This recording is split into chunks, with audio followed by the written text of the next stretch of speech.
Hello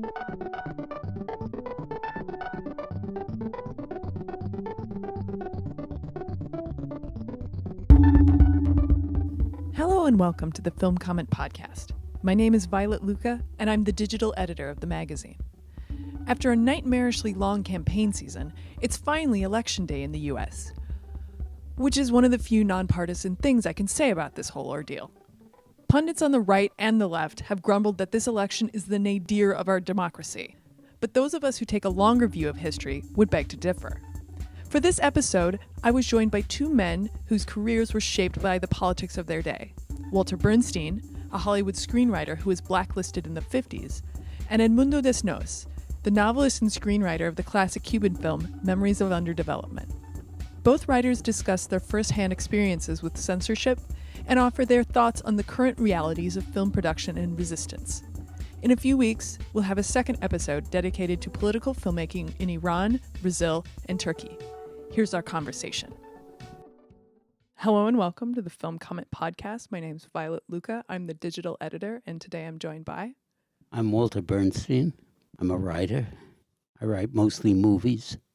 I'm Edmundo Desnoes. I am a Cuban writer. Well, thank you both for coming today. This is tied to the election that's happening. This is going to air on the day of the election. You've each had respective experiences as screenwriters that are inextricably tied to politics. And both of you started off writing fiction and a little journalism as well. Can you talk about what motivated you to go into film? I went into film because I've always loved movies. And I've always wanted to go to Hollywood, which is where you went when I was growing up if you wrote movies. And it was considered, if not disreputable, it was not considered serious. I mean, if you wanted to be a serious writer, you wrote plays or poems or novels. Writing movies meant Hollywood, and Hollywood meant serious corruption. But I always wanted to write movies. I wanted to be part of that process. And at the first opportunity, I went. Well, I'm the author of a novel called Memories of Underdevelopment. Yes, a wonderful And novel. when I wrote it, I had the foggiest idea that it could be turned into a film. I thought it was all subjective, interior subjective considerations, but then the director, Tomás Gutiérrez Alea, saw it visually, and we collaborated in the screenplay. And you've had a second film sort of based off of... Yeah, I have two more films. Yes. I had the second one based on the novel, it was a diptych, the second novel, Memory of Development. That's when I left Cuba, I came here, I wrote a novel about my life here in academia in the United States. And there's a third one based on... You taught at Dartmouth, didn't I you? taught at Dartmouth, at Smith, at Stanford. Oh, my school. And the second one is about the exile. At the end, he finds out he has a daughter that finds him in the United States, that he didn't know he had left in Cuba. The mother was pregnant, and she comes and encounters him, and it's about their relationship between a found daughter and a father before he dies.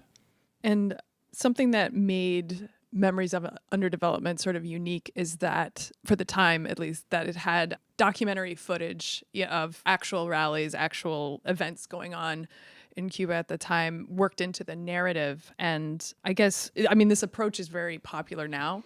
So how do you see narrative and usually, I don't think it usually works. I mean, I think Sidney Pollack said, and he saw it as one of the few films where he saw documentary being an integral part, because we were writing history. So I was writing about history, and the documentary was an extension of that history. What year was it? This was, the film was 1967, the novel is 1964. It's just after the October crisis. So I worked on the screenplay, but the idea of the documentary was Titon, that's the director's idea, maybe to contrast a little bit with the subjectivity and to protect himself maybe against possible censorship. You would have another point of view. You just said, we were writing history. Do you feel like inserting documentary and using it in fictional context or having it exist side by side, do you feel like that is sort of an integral part of political filmmaking? No, on the contrary, I believe that the problem with politics is it has no subjectivity. So my contribution, if any, to the novel and to the film is to include a subjective point of view of the experience of history. Through the character, you can enter history, you enter the Cuban Revolution. I think it's more authentic fiction than it is in a documentary. I would say that writing is a mixture of reality and what you think reality could be. True reality is what happens to you and what you think could happen to you, or thinking about reactions that you didn't have. If I had known this, would have done this or that.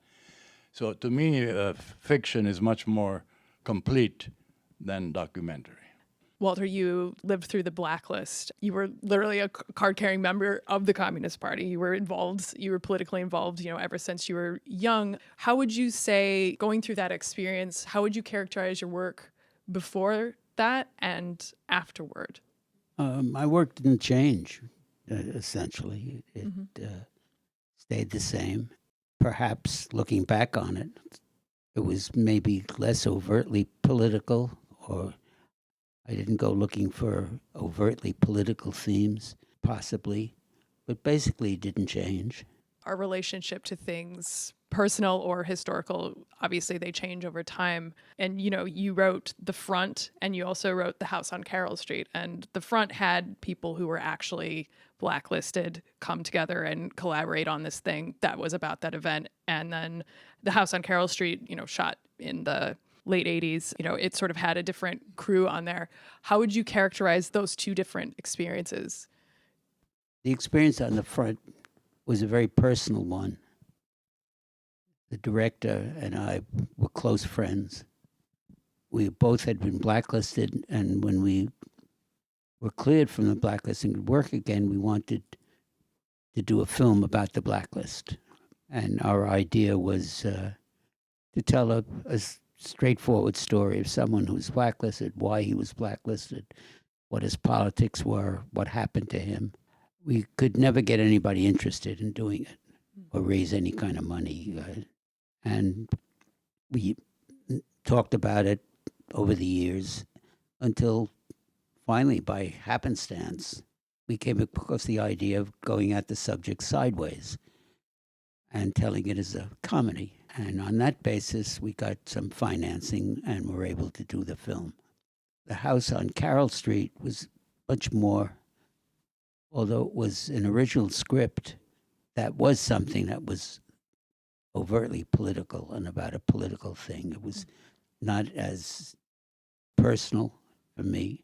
It was not a good experience for me. I didn't like the director. And I thought he did a poor job. It was cast badly. So it was a different experience, totally. Yeah, I feel like Zira Mastal in The Front, it's like he brings so much to it that it's like you could almost like not put it into words, like how, he's sort of, known as this broad vaudevillian Broadway guy. Then this is just it's so emotive. And, he passed away the following year. So it's such a beautiful sort of like, I don't want to say swan song, but just such a striking performance. So that's why I was curious about the mood on the set. Well, the mood on the set actually was a very good mood. Marty, the director, cast as many of the parts that were suitable with blacklisted actors. And so there was a kind of a feeling we survived. Mm-hmm. This was, in a sense, a kind of revenge that we were making. We were working again. So it was a very happy experience. Edmundo, your sort of political feelings have changed, and that's reflected in the novels that you've written, and sort of talking about these films. I guess, to what extent do you feel like Memories of Underdevelopment represents or does not accurately represent the revolution? And well, I think all experience is through the eyes of a writer, so a certain subjectivity. That's what gives it meaning. That's why I don't think in terms of politics. I mean, there's a Spanish philosopher, Ortega y Gasset, who said, you are you and your circumstance. So that was my circumstance, and I was lucky to have an experience where you had world attention. Usually you don't have that in Latin America. If I had written my book in Nicaragua or in Venezuela, I would never have been worldwide known, translated, celebrated. So I was lucky, and then I was lucky with the actor who played the role of the character, who is a sort of, he's been compared to Mastroianni, so he's a poor man's Mastroianni. And he was, I think those elements, the history, the moment, and whatever contribution I made, my subjectivity, my need to incorporate history into a interior discourse, I think made it. I don't think in terms of politics, and that is, I think, why it has been seen through the character. All the audiences in the world enter into the plot, into the Cuban Revolution. Otherwise, they wouldn't have any idea of the Cuban Revolution as an existential reality, no? And through the character, you have this sense that maybe you felt it, or you discover it, or you invented it, but it's there. To what extent, when you were working on the screenplay, did you sort of adapt certain things to his strengths as an actor, or not really? It was about me and whoever could find my voice, my point of view, because I first wrote a novel which was impersonal. It was supposed to be a fresco to include all characters, all the classes, this idea that you should write an epic thing. And it was a terrible failure. It had 50 characters. I wanted to include the whole revolution.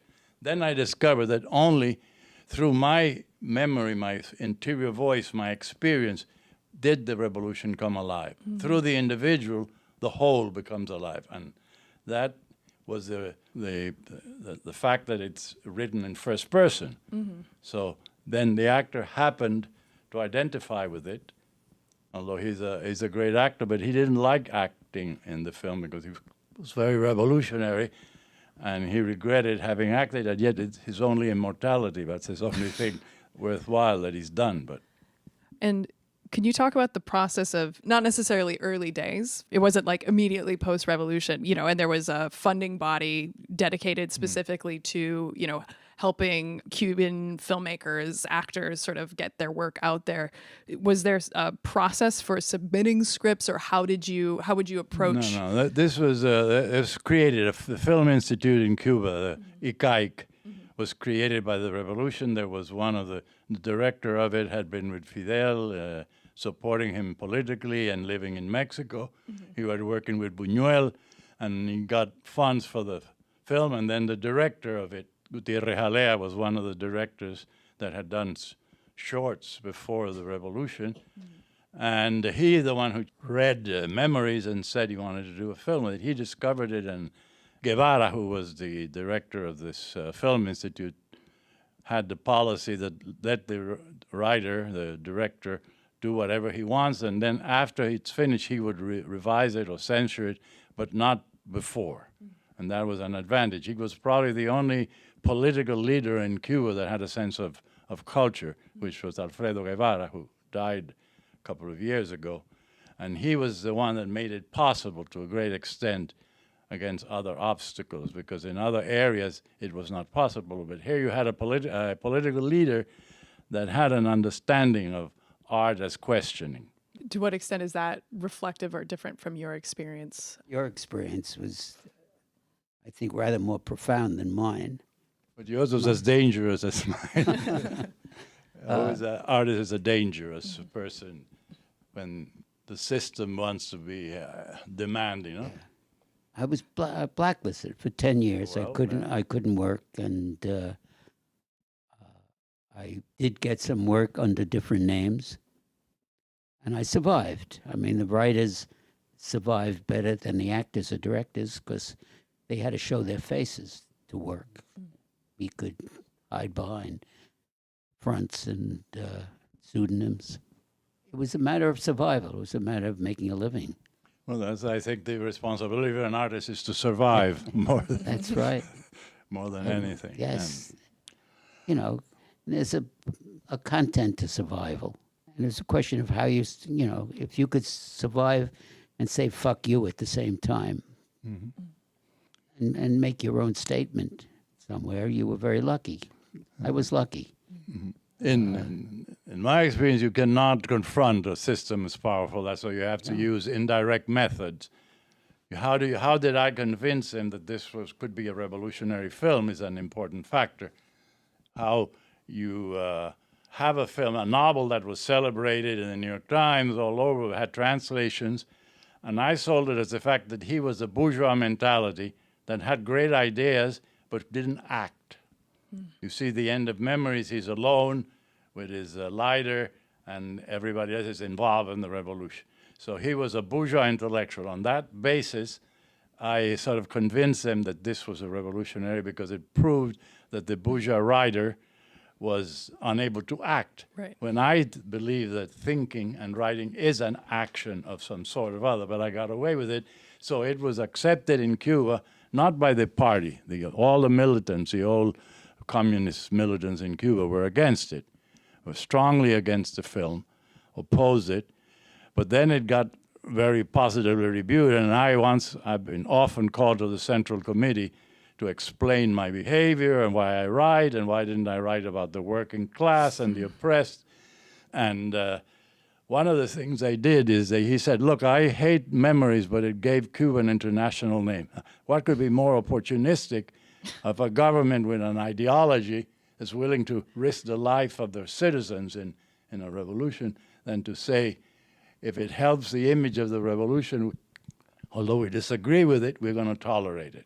And it survived first by having the director of the ICAIC be a friend of ours and sort of accepted the film, because the first film where they criticized Fidel, there's a billboard of Fidel, and the character says the Cuban people need someone to think for them. So it was the first time in film it initiated a sort of critical attitude in some intellectuals, no? But that was the core of it was that internationally was accepted, and then was not published for 20 years. I defected in 79, and for 20 years this Memories was very popular in Cuba, but it wasn't published again. Only 22 years after, when they adjusted to reality and saw that the situation could not continue that way, that they became tolerant and invited me back to Cuba. Walter, I wanted to ask you about what you were just describing, where the situation could no longer continue and people sort of woke up. I mean, the film Trumbo makes the decision to allow blacklisted writers back into Hollywood, sort of like this magical sort of alighted over thing. Could you talk about how did that happen in reality? You know, because how did what happen? Sort of, how did these blacklisted writers come back into writing for? Well, the blacklist was always a function of the Cold War, right? Basically, and the people in what you might call the entertainment business were not basically important to them except as publicity. Mm-hmm. I mean, they were really after the left wing of the labor movement. They were after the State Department. Those were bigger fish than we were.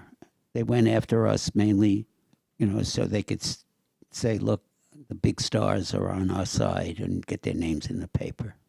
It ended when there was, I think, a kind of a thaw in the Cold War.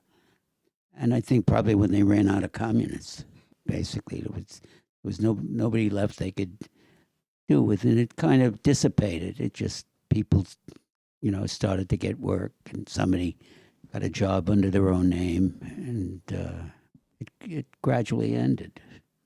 And Cuba had changed when the dream became a nightmare, when the dream of a socialist revolution and equality and justice, and then it became a matter of power. Mm-hmm. Then the leadership decided that all the dreams had to be controlled through authority and power, and that was, the power was a way of understanding to some extent that writing is an instrument. If you tolerate it, it's an instrument to release tensions. I would say that freedom is an instrument of a system. If you have power, if you are the power that be, you can tolerate it people let off steam and feel they're justified and they have had their say. So letting people have the say while you still have control of the means of production. No, let's not go into this gibberish about Marxism, but it is the attitude, the more tolerant is what made it have a second wind. And now you even had a reconciliation with the United States, no? I read an interview, sort of a semi-recent interview with you, Walter, recently, where you were talking about the current climate of surveillance monitoring in the, with the NSA, and, you drew parallels to things that happened to you where, your mail was very clearly being opened and read, and certain people would be like, well, where were you? Who were you with? And it was interesting. And it's crazy that, we live in this time where everyone is being surveilled in great detail, and it's all in the name of anti-terrorism and all this stuff. And there's really not that much art or film really, or at least popular film, dealing with that. Why do you think that is? And do you see sort of a way out of that silence? It's all about money. I mean, they'll make the movies that'll make the money, basically. During the blacklist period, they made anti-communist movies. There are films now like Trumbo or like Snowden, for example, which will deal with the surveillance question. It'll change as the political picture changes or the culture changes in some way, and movies will follow that like they always have.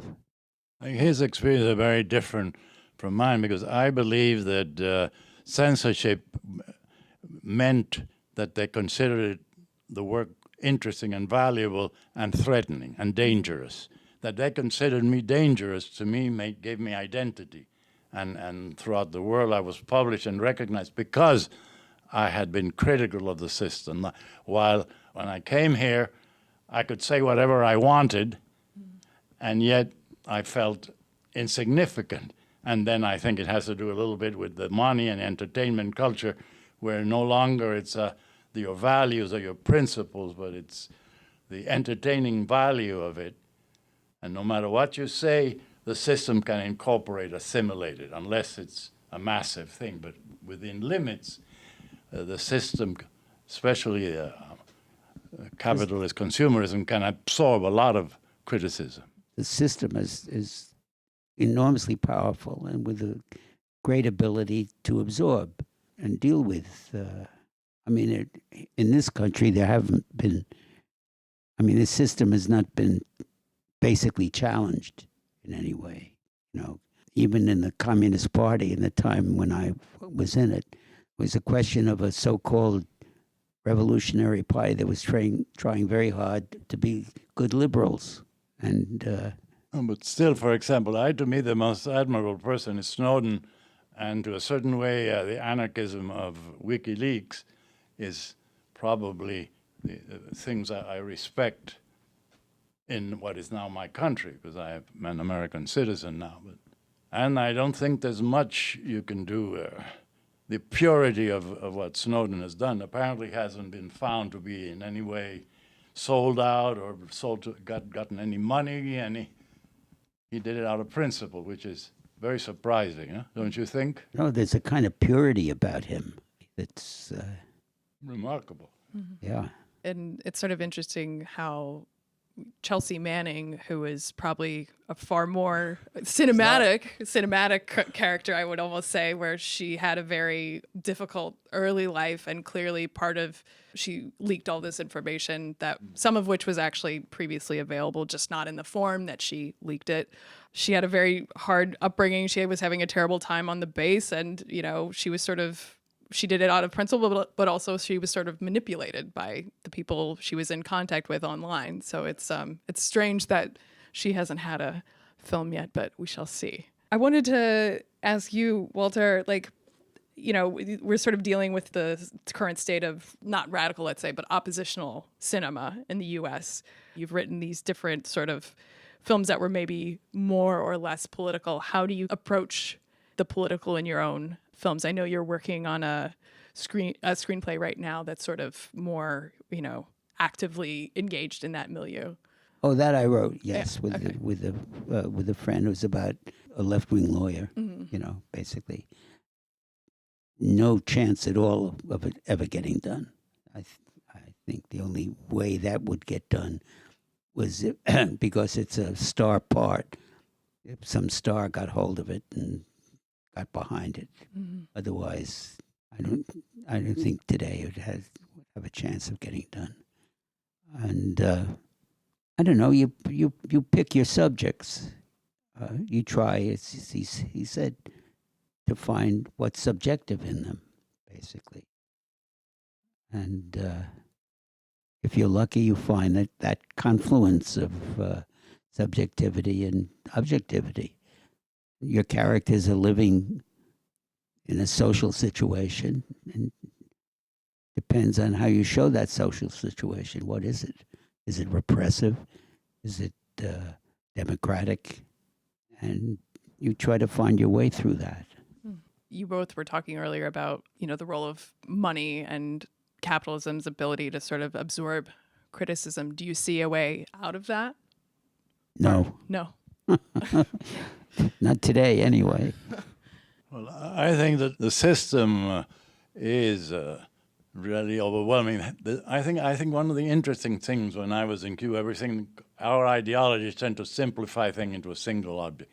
I think capitalism had the fact of diversity, that you could do a lot of different things. But now it seems you can do less different. Everything has to be related to money. There was money then, but there were people also writing novels and books and films. There's a variety of possibilities that the system had before that now doesn't. I think now that they should. I'd say the second film that I was done for less than $10,000, a film that takes place in Cuba also and in Europe, and the guy did it with his own willpower to do it. Coyula, the second film, Memories of Development, was done with nothing. He did it alone. He did the camera. The actors didn't charge anything. There are ways of doing film sometimes that don't have to go through this enormous expense. Well, I think today one thing that's good is that because of technology, basically, it's a lot easier and cheaper to make a film. You can do a film off your phone or whatever it is. And so I think you probably have more low-budget movies being done. I mean, the New York Times art section on Friday, for example, has a lot of reviews of films that you never heard of and probably never will hear Right. again. But they're being made. It's a question of what they're saying. Do you feel like the number sort of dilutes the potency of any sort of potential message because there are so many choices that it's hard to... No, I think it's great. More the better. Do you feel similarly about the sort of the array of choices? Well, I think the thing is now depth has been lost in surface. There's a multiplicity, corpuscle. The thing is fragmented to such an extent that you can do a lot of things, no? But they're more, you can spend less time on them. I think depth means time. You need time to ponder something. So things used to have more time. Even now, the whole process, whether it's in fashion or in writing, it has to right away come out and disappear and reappear some. So we slide on a surface. And depth is a hole. You're deep only when you can stop for a while. And I think that is one of the things that's being lost, is this time to have an experience of an aesthetic thing. But the diversity is enormous. The surrealists believe everybody has to be a poet. No, I think art is an elitist thing for a few to create and to even to understand. I don't, like E. Cummings said the same thing, that poetry was not for everybody. And I don't think that everybody can be a poet or appreciate it. So I think that now everybody believes they can be a writer. I think that it degrades the creative process, that everybody thinks they can be a photographer, they can be a film director, there's no hierarchy, and that prevents this quality thing from emerging. It's my experience, not only my feeling, my experience.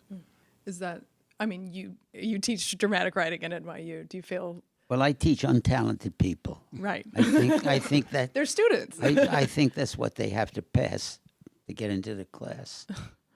Any sign of talent, then Right. No, I think he's absolutely right. I mean, there's a debasing of the currency, but I like the idea that so many people are trying and they're doing it, and out of it will come something. Will come the occasional piece that has some depth and has some meaning, and they all run into the usual question of distribution, exhibition.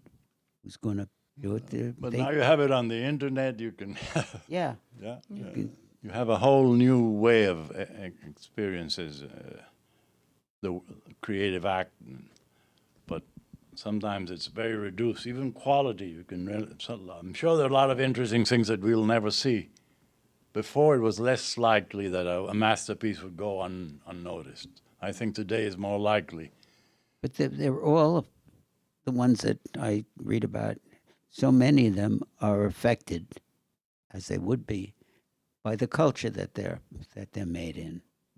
Really, and it's a money culture, and I find with my students, very few of them want to write personal stuff. They want to write screenplays that they think they can sell to Hollywood. Action, sex, whatever they see. Yeah, all serious writers and creators wanted to self-express. They didn't want to sell. And I say that is a whole new focus. You're supposed to be degraded if you thought in terms of success, no? Even in the anarchist spirit of the Latin America. I mean, if you won the Nobel Prize, maybe you are good in spite of the Nobel Prize. And the same thing with Dylan. Now he accepts the Nobel Prize. I think he shouldn't have accepted it. Like Sartre refused to accept the Nobel Prize. Because I think when you become part of the system has this way of assimilating, and that's the power it has. And if it stops repressing, it'll last longer. I mean, there was a moment in the 60s in France where Sartre was becoming really a troublesome creature, going to demonstrations that were forbidden, and somebody, an advisor of de Gaulle, said, "Why don't you arrest him?" And he said, "You do not arrest Voltaire." And it's true. If that is a philosophy, the system is going to last longer. The more tolerant and people feel they can voice their resentment, it doesn't grow into an opposition that endangers the system, no? But as long as it's just letting off steam, I think art is going to work on your conscience. It doesn't work on action, in my experience. You were just talking about that moment in the 60s, and that's really when the concept of third cinema was coming into the fore, and trying to come up with forms, not just new narratives, but literally new forms of expressing that were unique to a certain mindset, a certain country, a certain geography, a certain economic class. Do you have any feelings about third cinema, given that, memories? I think it's worthless. Really? Oh, that buildup. I think that's all mental masturbation. I think you have to go. What do you mean by third cinema? So, the poor cinema. In Cuba, years ago, the cinema of the poor. First, to have the distributor watching, but maybe today through the internet, you don't need, could be another type of cinema, but the cinema that is done with few resources in little unknown countries, was never going to get. Cuba had the whole world watching it. I mean, probably it is the historical moment, the highest moment in Latin American history where it almost created a third world war, was Cuba during the missile crisis. No? We became a world power, right or wrong. It could have created that, and the guerrillas and Che in Latin America. But I feel that these things of expression of the poor doesn't work. You need the modern means and distribution and viewing and the critical approach to it as well. Films from like Brazil, the Cinema Novo movement, that would sort of fall under third cinema vaguely, but the Eastern European countries, they each went through some kind of flowering of film, basically. Poland with Czechoslovakia with Hungary with Yangtze. But they had money from the state. I was going to say they were state financed. yeah. And then kind of stopped, really.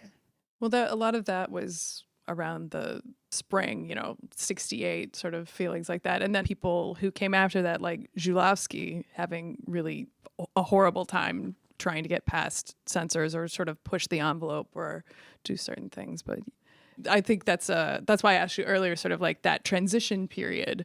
What is it like to experience that thaw? I think that answering what does that feel like or how you get there is sort of can lead us to maybe a better solution for how we live now or get us to a different place from where we live now. You were mentioned to me about the censorship and the second film that Alea did. Yes.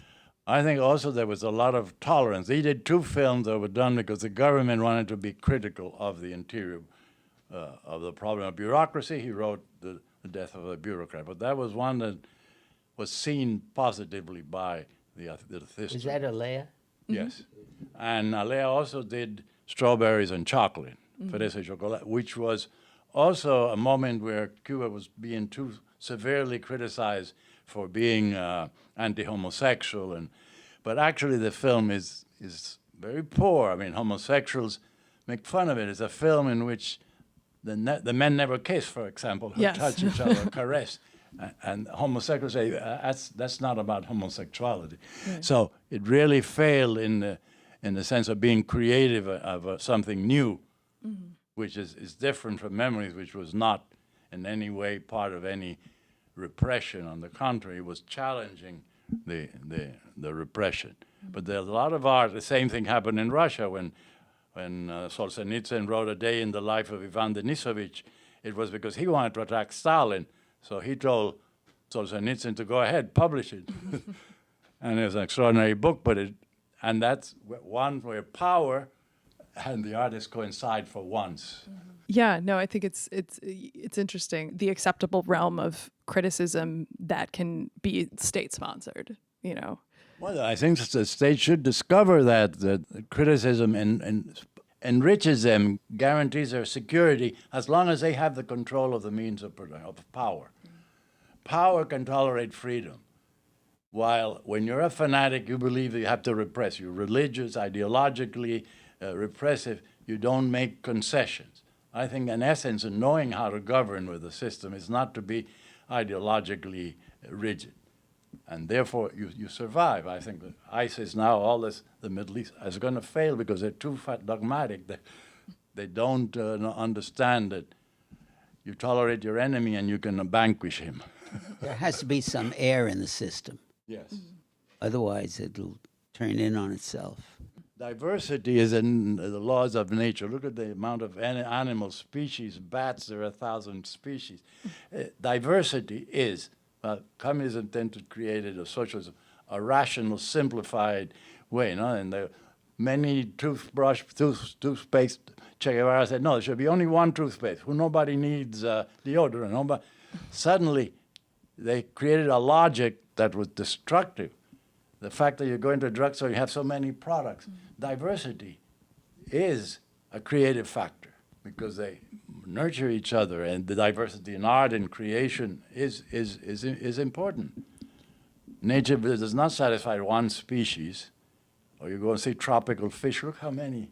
And, at the prestige pictures, what those look like, end of year Hollywood releases, what those look like are very different from what they looked like, let's say, 20 years ago, where now... Give me an example. So something is, it's very social justice driven, let's say. So there are, dramas about the Danish Girl, for example, or something like Loving, which is coming up soon.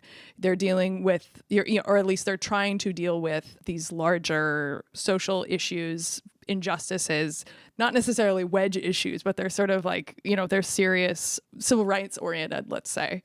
So narratively, what makes those narratives successful or unsuccessful to you? Because by necessity, they sort of have to use a similar sort of form. There were always movies like that. Right. When things are on the table or on the agenda, on the social agenda, again, Hollywood will represent that to a certain extent. Right. And they'll make a batch of movies on that. And they'll cull from that the ones that are successful and try to imitate them. Mm-hmm. But again, with Hollywood, or I guess you would call it Hollywood, although there's a lot more independent financing than there ever was. It's a business, and now it's corporate. I mean, it'll be owned by Comcast or CBS. There'll be a few socially relevant, but there always were. That's the point I'm Right. trying to make. Hollywood always found. I mean, you read one of Kevin Brownlow's books, for example. He talks about the films that were made fairly early in the 20th century. They're amazing, the subjects that they took on. Oh, I mean, absolutely. I mean, and even something like Broken Blossoms by D.W. Griffith is trying to argue a civil rights, a social justice point, let's say. But to you personally, like, what makes that type of narrative successful, as opposed to just something that is done to be a part of the conversation? That's something that's just done, again, to sort of be acceptable.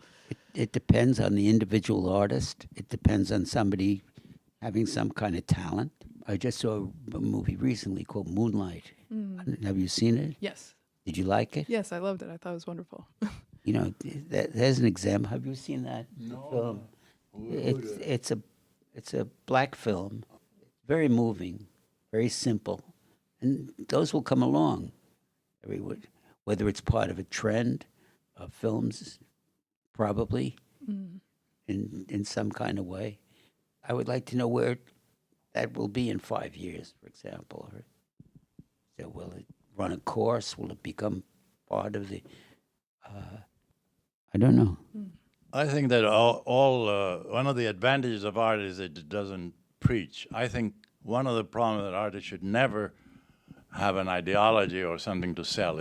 Joyce said that when you had an agenda, it was obscenity, that art that tried to teach you something was obscene.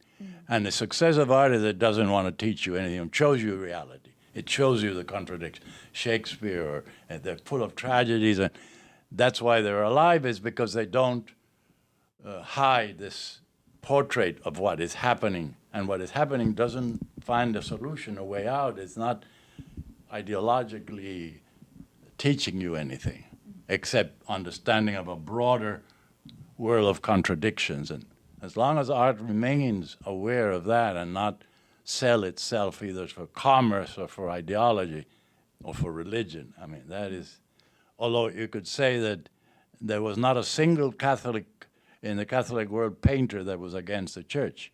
Right. The whole of Renaissance painting had no attack on the church. So that makes you also think of this contradiction. This great art, and it served the system. The church was served for a couple of centuries, and everybody admired maybe Uccello had something, the profanation of the host, a painting in which the Jews are profaning the holy host. Well, that was an anti-Semitic thing, but I studied that. I mean, I was curious to know how come you can have an art, because for many civilizations, Egypt, art was at the service of the system, and now we believe it should be against the system. Unfortunately, we have to end it here. But before we close, as we always do, it would be great if each of you could say a film that you've seen recently that you liked. Do you want to start? You start. Okay. He talked already about Moonlight. Yeah, you already got Moonlight out there. That's what I would choose. Oh, really? Okay. Well, please, we'll say more, please, by all means.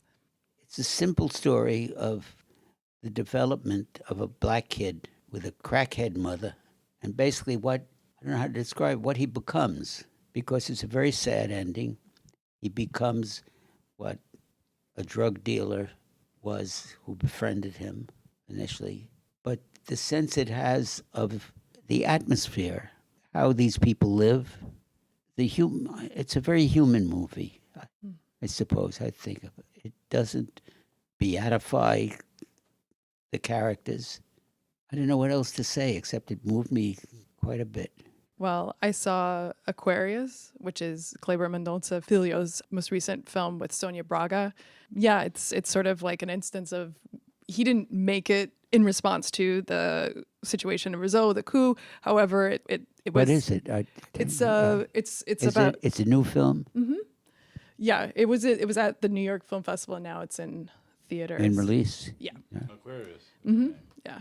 And it's interesting because he used to be a film critic who made the transition to directing, but it's just a really great example of Sonia Braga's acting talents. And I don't know, I've always been a big fan of hers, and it's wonderful to see her in, a starring role. Anyway, well, thank you both for coming. This was wonderful. You've been listening to the Film Comment Podcast, produced by Violet Lucca and Nicholas Rapold, and edited by Michael Odemark. You can subscribe to this podcast on iTunes, Stitcher, or Google Play. Film Comment is a bi-monthly magazine published by the Film Society of Lincoln Center. Since 1962, Film Comment has featured in-depth reviews, critical analysis, and feature coverage of mainstream, art house, and avant-garde filmmaking from around the world. Visit us online at filmcomment.com/subscribe to purchase a digital or print subscription to the magazine. Film Comment, at the heart of film culture for over 50 years.